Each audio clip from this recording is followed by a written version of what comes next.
Hello students, welcome to my YouTube channel maths with Tanu. आज मैं फिर झारखंड का कुछ नया टॉपिक लेकर आई हूँ, कुछ नए टॉपिक लेकर आई हूँ। तो चलिए स्टार्ट करते हैं। चलिए, नागवंशी राज्य की राजधानियाँ। नागवंशी राज्य का एक राज्य छोटा नागपुर के बारे में आज हम लोग जानेंगे। तो उसकी कई राजधानियाँ बनी हैं, तो उसी के बारे में आज हम लोग जानेंगे। तो छोटा नागपुर की जो पहली राजधानी थी वो कौन थी? सुतियाम्बे थी। ठीक है। और जिसके संस्थापक कौन थे? फनी मुकुट राय थे। फनी मुकुट राय जो थे वो नागवंश के संस्थापक थे। फनी मुकुट राय के बारे में कुछ और भी जानते हैं। फनी मुकुट राय का जो विवाह है वो पंचेत के राजघराने में हुआ है। नेक्स्ट, जब फनी मुकुट राय के बाद भी कुछ राजा आए, जैसे मदन राय, मुकुट राय, और फिर उनके चौथे राजा आए प्रताप राय। प्रताप राय ने सुतियाम्बे की राजधानी से हटाकर किसे अपनी राजधानी बना दिया? चुटिया को राजधानी बना दिया। और प्रताप राय जो थे वो नागवंश के चौथे राजा थे। ठीक है।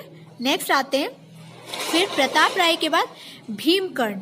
भीमकर्ण प्रताप राय के बाद आए, जिसने चुटिया को हटाकर खुखरा को राजधानी बनाया। यहाँ मैं आपको ये भी जानकारी दे दूं कि भीमकर्ण ही पहले नागवंशी राजा थे जिन्होंने राय के स्थान पर कर्ण की उपाधि धारण की थी, और भीमकर्ण ने ही भीम सागर का निर्माण करवाया था। ठीक है। भीमकर्ण ने खुखरा को राजधानी बनाने के पीछे ये रीजन था, मुस्लिम आक्रमणकारियों से बचने के लिए उन्होंने चुटिया से हटाकर खुखरा को राजधानी बनाया। नेक्स्ट आता है दोइसा या डोइसा।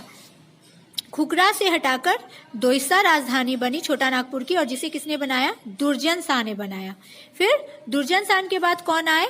एनिसा आए, और एनिसा ने दुर्जन शाह के बाद एनिसा आए, जिसे एनिसा ने किसे राजधानी बनाया? सतरंजी को राजधानी बनाया।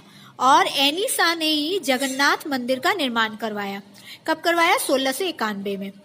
नेक्स्ट आता है, एनिसा के बाद कौन आए? एनिसा के बाद आए यदुनाथ शाह, जिसे पालकोट को जिसने राजधानी बनाया। और एनिसा ने किसे अपनी राजधानी बनाया था? छोटा नागपुर की राजधानी सतरंजी को बनाया था। और फिर एनिसा के बाद यदुनाथ शाह आए। यदुनाथ शाह ने पालकोट को छोटा नागपुर की राजधानी बनाया।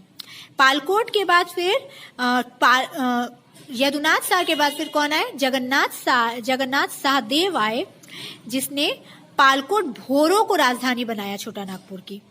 और उसके बाद लास्ट प्रताप उदयनाथ शाहदेव आए, जिसने रातूगढ़ को छोटा नागपुर की राजधानी बनाया। और यही रातूगढ़ जो था वो नागवंश की अंतिम राजधानी बनी।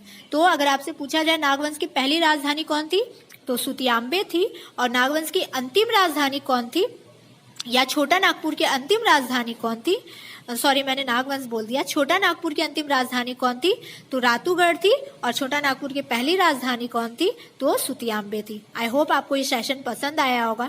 अगर आपको ये सेशन पसंद आया तो इसे लाइक करें और चैनल को जरूर सब्सक्राइब करें। Thank you so much.